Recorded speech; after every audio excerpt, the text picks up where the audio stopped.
Hello everyone, in this video I'll be ranking the best Warhammers and Mauls in Baldur's Gate 3 on a tier list. So these are pretty fun. There's nothing better than going up and bonking someone in the head with one of these hammers. So I'll be covering all of these. Now, the Warhammers can be wielded one-handed or two-handed, but Mauls are strictly two-handed. So the first one we got here is just the regular Warhammer that you get if you play as a Paladin.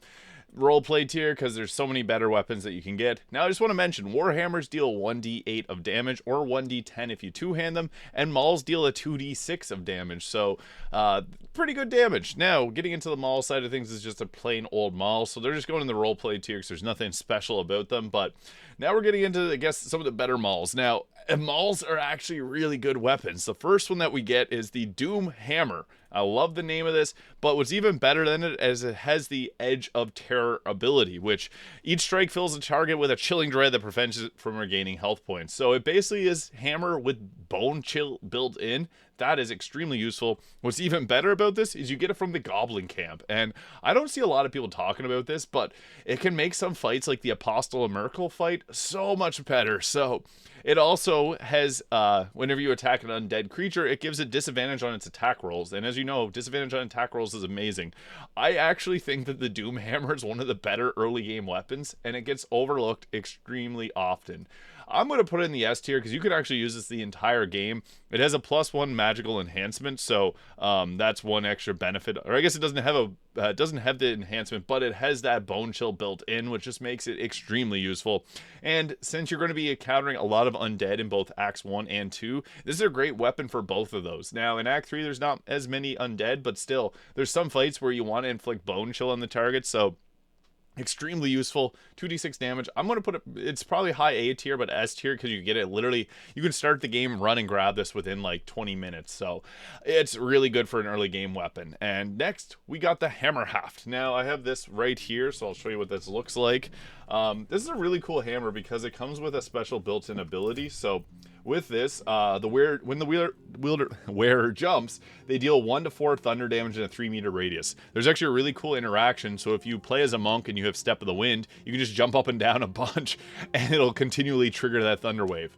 Also, if you have the ability to fly, it also will trigger that. So you can just fly and land in the same spot continuously, and it'll continue to pock that thunder damage. So I'm going to do it against my team here. The hammer also looks really cool too. Just look at that nice glyphs on the side. But the biggest benefit would be to play as a monk and go with the Step of the Wind jump and just jump up and down a bunch. So I think that this weapon, you can be cheesy and make this weapon extremely useful. It deals a 2d6 damage as well. I would probably say this is another S tier hammer, I'll be honest, because that ability to just continually jump up and down and do a 1d8 thunder damage, you can take out a lot of enemies this way because sometimes when you jump, it's not going to use a lot of your movement speed, so that is a huge benefit of it. It's not going to hurt my teammate there because I'm not in combat, but yeah, this hammer is extremely useful. Shockwave, whenever you jump, is massive, so 3-meter radius for that shockwave as well, which is really nice. But next we got just a plain old Maul +1, 2d6 +1, so it is obviously better than just a roleplay tier. I'll put this one in the C tier, so a bit of a relief, not another S tier one. But Mauls, underrated weapons, to be fully honest with you. And I definitely recommend using it. Great swords kind of come to mind when you think of a two-handed weapon, but hey, Mauls are awesome. There's nothing better than going up and bonking people in the head. Even the attack animations are really nice. Like, I'll show you what that looks like. I hate to do this, but we're going to bonk. We'll just hit Minsk. He won't feel it, so yeah, they do a ton of damage. There's 18 damage there. Crazy. But yeah, it's just something fun about hitting people in the head with a hammer. So yeah, back to what I was talking about here. Next, we got the Corpse Grinder. Now, this is a really great weapon. The Corpse Grinder does 2d6 +2 damage, plus a 1d4 of thunder damage, and it has the Grand Slam weapon skill. So you slam your weapon in the ground, dealing additional thunder damage equal to your proficiency bonus. So by the time you get this, it'll be +4 thunder damage, and it impacts Thunderous, so it pushes people back as well, possibly, and that is really nice. So the Grand Slam, pretty good. It does have a dexterity save, so that is one thing about it. I want to put this one in the S tier as well, but we'll put it in the S tier. Why not? The Mauls are really great. I'll be fully honest with you. 2d6 is a nice dice roll on the attacks. 1 stopping the target from healing, 1 being able to spam jumps and deal a ton of damage, and 1 just having 2d6 +2 and then an additional 1d4 of thunder damage is really nice because there's so many different items that can proc off of thunder damage. Finally, we got Foe Breaker, and this is 2d6 plus 2. It's a very rare weapon, and it has the lethal weapon, so it ignores resistances to bludgeoning damage. It's quite good, 2d6 plus 2, but it's not as high damage as the other one, so I'm going to put it in the B tier. I think this is like the most rare, I'll put quotation marks around it, rare Maul in the game, but I don't think it's as good as some of the others on this list, so I'm just going to put it into the B tier. But we're getting into some Warhammers now. This is where things get really fun. So Warhammers are interesting because there's so many of them. They all kind of look alike, so just stay tuned for while I walk through this. Pact Bound Warhammer, 1d8 damage. It uses charisma, so this is basically just for the if you're playing as a Warlock. Actually, I'll just put it into the roleplay tier because, well, it is good. It's just not as good as some of the other weapons. So it does ignore resistance to physical damage, which is kind of nice, but that's why I put it at the top of the roleplay tier. You'd be using better ones otherwise. And next, we got the Ceremonial Warhammer. So this is one that you can find in Act 1. It's basically a Maul +1, so the 1d8 +1 damage. But it's used to be able to get the Blood of Lathander, so it has some plot relevance, and the +1 enhancement will put it in the C tier, but just not as good as some of the other weapons on this list. But next we got the this is the Faith Breaker. So this is a unique looking hammer. You get this from Dror Ragzlin, so you can get it pretty early in the game, or I guess mid-end of Act 1. 1d8 +1 damage, and it has the absolute power, so a surge of divine energy accompanies your swing. It deals an additional 1d6 force damage and possibly pushes your target back 5 meters. I actually think for an early game hammer, this is really good.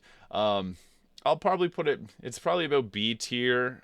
The absolute power weapon is actually really good. It's a cool weapon art. The force damage and pushback is super useful early on when you may not have options outside of like the Warlock's pushback or Thunder Wave. So being able to give your melee attackers a pushback is really nice too. So I'll probably just throw that into the A tier. It does recharge on short rest, which is really nice too. So nice extra benefit there. But next we got the Intransigent Warhammer, which knocks all creatures prone after killing a target or landing a critical hit. This is a pretty good hammer, honestly. Being able to knock people prone is super useful because it'll set up your rogue sneak attack, things like that, advantage on attack rolls. 1d8 damage, doesn't have any magical enhancement though, so I'll probably just put in the B tier. The Impulse Blast being its best benefit, being able to knock people prone when you get a critical, and you can kind of influence criticals later on in the game, but you're never going to be using this late in the game, so yeah, probably B to like high C tier, I would say. I do want to talk about the Orphic Hammer, but we'll get to that one near the end. Next, I guess Warhammer +1, but the Charge Bound Warhammer. This one's actually really interesting because it does a 1d8 +1 damage, but if you're an Eldritch Knight or a Pact of the Blade Warlock, you get an extra benefit. So you get the Favored Weapon, which gives a +1 bonus to attack rolls. In addition, whenever you have this weapon as a bound weapon, it'll deal an additional 1d6 of lightning damage. Lightning damage is one of the best damage types in the game, and it's extra effective if you go against the Steel Watch in Act 3, so they're vulnerable to that damage. They'll take double that. But it's only really available for Eldritch Knights and Pact of the Blade Warlock, so I will put it up in the A tier because that additional 1d6 damage is really nice, but it's not something you're going to get unless you're playing as those two specific classes.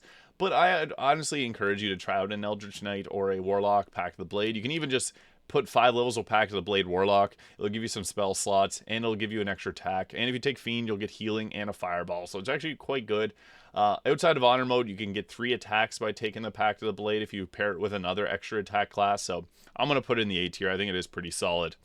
Next, we got the Clown Hammer. This is an interesting one. I don't think it's great, but it's cool that they included something that looks like this in the game. I like whenever there's like a joke weapon that has a unique appearance to it. So 1d8 +2, so it's one of the higher magical weapons on this list, but it has the ability called the Grim Irony. So whenever the wielder lands a critical hit, or both the target and the attacker have to succeed a wisdom saving throw or get fits of laughter.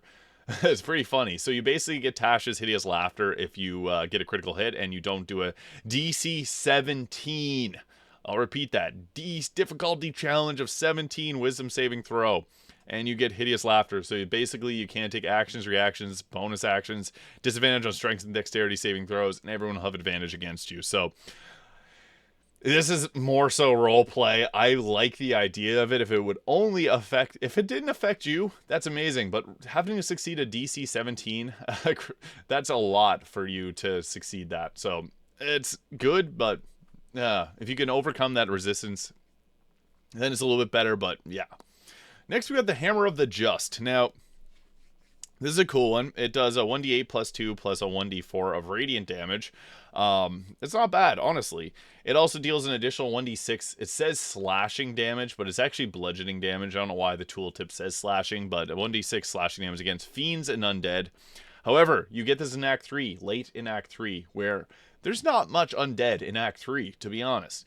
It also gives you once per long rest detect thoughts, which is a nice extra bonus to someone. So yeah, it does give you castigated by divinity if you pick this up, so be mindful of that. But the 1d4 of radiant damage is really nice, so I will put this up into the A tier because it is quite useful. Having a +2 enhancement and an additional 1d4 of radiant damage, which can proc things like your radiating orbs, that's quite good, to be honest. And you should all try out a radiating orb build if you haven't tried one. I have a really nice monk one that's on my channel, so you can check that out. But yeah, next we got Ketheric's Warhammer, and pretty much everyone's going to get this hammer. It deals a 1d8 plus 1 and an additional 1d4 of psychic damage. Doesn't have anything else special about it, but you can get in Act 3 the Resonant Stone, which I'll show you here. So this will give everyone a vulnerability to psychic damage. So you can change that 1d4 into a basically 2d4. I would say it's probably about B tier. Like, it is a good weapon because psychic damage is quite great, but not as good as some of the others on this list, so I can't put it too high. Next, we got Warhammer +2. Again, same deal. It's guaranteed +2 damage, so that's nice, but probably just top of C tier because, again, there's so many better options, especially Ketheric's Warhammer. And the thing with the Warhammer +2 is you can only get it from Act 3. And it's kind of like, it's in Rivington, but you have to kill a specific target. So most people will just skip the Warhammer +2. Next, we got the Dwarven Hammer. This is an interesting one. This weapon will return to its owner when thrown, and a dwarf wielding this hammer gets an additional 1d8 bludgeoning damage if the target is large, huge, or gargantuan, and the strike deals an additional 2d8 of bludgeoning damage. Honestly, that's freaking good. It's a 1d8 plus 2. I actually think the Dwarven Thrower is one of the best weapons in the game. I think it's the best Warhammer too. Now, you do have to be a dwarf. However, if you got the Mask of Many Faces, Disguise Self, any of those perks, or if you have the helmet that gives you the free casting of that, you can turn yourself into a dwarf and get that. So I'm going to put it up in the S tier because the Dwarven Thrower +2 weapon enhancement's awesome, but being able to deal additional 1d8 bludgeoning damage and then an additional 2d8 bludgeoning damage is massive. So freeze your target to set up vulnerability to bludgeoning. That's my tip. And I guess this one here is this is just the regular old Rusty Maul, which is roleplay tier because it's gotten in Act 3 and it just sucks. It's 2d6 damage, just regular like the other Mauls. And this is also a +1 hammer, so we'll put that one into the C tier as well. And finally, we got the Orphic Hammer. So this is an interesting one. It's a 1d8 plus 3 enhancement, so it's one of the better enhancements on here. It gives spell resistance, so you have advantage on saving throws against spells, which is actually really good. So for that alone, you could just equip it in your offhand if you got a dual wielder, and you'll get advantage on saving throws against spells. Who doesn't want that? That's actually quite massive in terms of its effects. It also has the Unshackling Strike, which smite magical bonds, keeping a creature restrained, paralyzed, or stunning, freeing it. So that is a nice little extra action. It's basically, you use it to free, well, no spoilers. You can use it in Act 3. But what's cool is this was actually, like, the logo for it was meant to be for Dispel Magic, which didn't end up being into the game, but it was in Baldur's Gate 1 and 2. So cool that they included that logo in it again. But yeah. I would say the Orphic Hammer is probably like A tier. Actually, we'll put it S tier because the advantage on saving throws against spells is massive. Like, there's not many things that will give you that much of a benefit from it. So I would say I like the Dwarven Thrower. I think is stronger in terms of output of damage, but the Orphic Hammer, it's important for the plot. Raphael doesn't want you to take it, and yeah, there it is. Those are the best Mauls in Baldur's Gate 3. Doomhammer being a really useful one early on, being able to apply, it's probably on the lowest on the S tier, but getting this literally in like 15-20 minutes into the game and being able to apply Bone Chill as a melee fighter is massive. And then the Hammerhaft, or the Hammerhaft, is great because you can jump and deal lightning damage or thunder damage. And then the Corpse Grinder is pretty great as well, getting an additional 1d4 of thunder damage. So there it is. Those are the best Warhammers and Mauls in Baldur's Gate 3. If you found this video useful, please hit that subscribe button below. Thank you so much for watching. I hope you have a great day, and I'll see you guys all in the next video.